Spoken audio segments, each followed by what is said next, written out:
이어서 간추린 소식입니다. 최근 내린 기록적인 폭설로 수도권 지역의 농가 피해가 속출하고 있습니다. 28일 경기 양평군에선 농가 내 천막형 창고에서 제설 중 붕괴가 일어나 한 명이 사망했습니다. 같은 날 안양시 동안구 농수산물 시장에선 지붕이 붕괴하는 사고가 일어나 한 명이 다쳤습니다. 취약 구조물인 비닐하우스 붕괴도 곳곳에서 잇따르면서 다수의 이재민이 발생했습니다. 이번 눈이 물기를 많이 머금은 습설이다 보니 눈의 무게를 이기지 못한 상단부가 무너진 것으로 파악됩니다. 한편 행정안전부는 일부 산지를 제외한 지역에 대설특보가 모두 해제됨에 따라 28일 오후 4시부로 대설 위기경보 수준을 경계에서 관심으로 하향 조정하고 중앙재난안전대책본부 비상근무 2단계를 해제한다고 밝혔습니다. 쌀값이 폭락할 경우 정부가 초과 생산된 쌀을 의무적으로 매입하도록 하는 내용이 담긴 양곡관리법 개정안이 야당 주도로 국회 본회의를 통과했습니다. 국회는 28일 본회의에 양곡법을 상정해 재석 254명 중 찬성 173명, 반대 80명, 기권 1명으로 통과시켰습니다. 기권 1명은 박상훈 국민의힘 의원입니다. 이날 본회의에선 양곡법과 함께 농수산물 가격 안정법, 농업재해대책법, 농업재해보험법 개정안도 통과됐습니다. 윤 대통령은 해당 법안 4건에 대해 거부권을 행사할 것으로 보입니다. 앞서 송미령 농림축산식품부 장관은 25일 긴급 기자회견을 열고 개정안이 본회의를 통과할 경우 대통령의 거부권을 건의하겠다고 말했습니다. 우리 정부가 조지아와 경제동반자협정 EPA를 체결했습니다. 조지아는 아시아와 유럽을 잇는 교역 요충지에 위치한 나라로 와인과 구리 스크랩 등이 주요 생산품입니다. 협정 체결에 따라 한국은 전체 품목 중 93.3%, 조지아는 91.6%에 적용되는 관세를 10년 내 철폐하기로 했습니다. 특히 조지아는 최근 글로벌 수요가 증가하고 있는 한국산 농수산식품의 관세를 즉시 철폐할 방침입니다. 정인교 통상교섭본부장은 조지아는 최근 러시아, 우크라이나 전쟁 등의 지정학적 요인으로 신흥 물류 요충지로 부상하고 있는 곳이라며 이번 EPA가 발칸반도와 코카서스로 진출하는 계기가 될 것으로 기대한다고 말했습니다.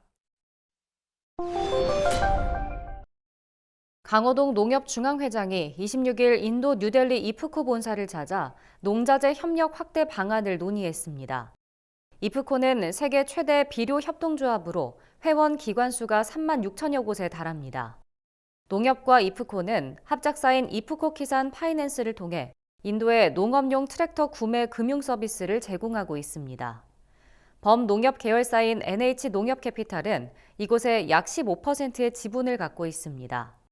강호동 회장은 농협은 한국 최대 비료 기업인 남해화학을 운영하고 있다며 비료 분야에서 상호 협력을 통해 획기적인 방안을 찾기를 기대한다고 말했습니다. 우리 쌀로 만든 다양한 가공식품과 전통주를 맛볼 수 있는 K라이스 페스타가 12월 6일부터 8일까지 경기 고양시 일산 킨텍스에서 열립니다. 이번 행사에선 쌀 가공식품, 전통주 제조 판매사 250여 곳이 참여할 예정이며 시식 및 체험 행사 등이 진행될 예정입니다.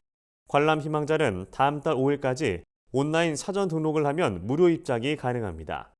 행사 기간 중엔 방문객 10,000명에게 햅쌀과 막걸리 잔 등 사은품도 제공됩니다.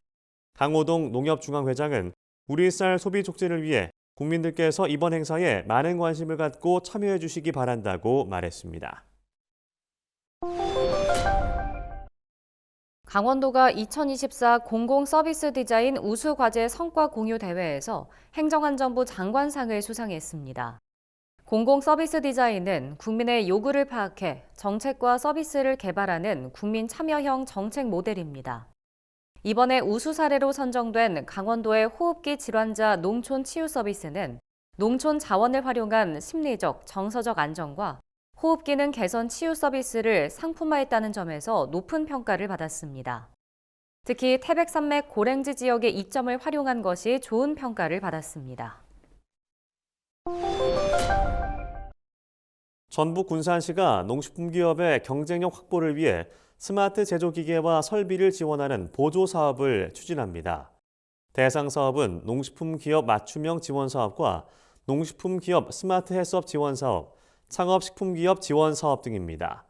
맞춤형 지원 사업은 업체당 최대 3억 원까지 지원하며 해썹 지원 사업은 업체당 1,000만 원을 지원합니다.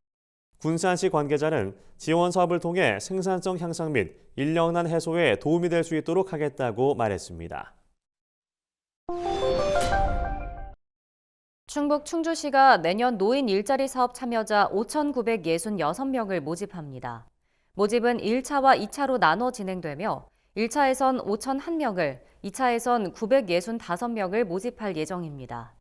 이들은 공익활동, 역량활용, 공동체, 취업지원의 4개 유형, 57개 사업단에서 근무할 예정입니다. 희망자는 신분증과 주민등록 등본을 지참해 수행기관을 직접 방문하면 됩니다. 정부24 등을 통한 온라인 신청도 가능합니다. 다만 기초생활보장법에 따른 생계급여 수급자와 국민건강보험 직장가입자, 장기요양보험 등급 판정자 등은 신청 대상에서 제외됩니다. 자세한 사항은 충주시 누리집을 참고하면 됩니다.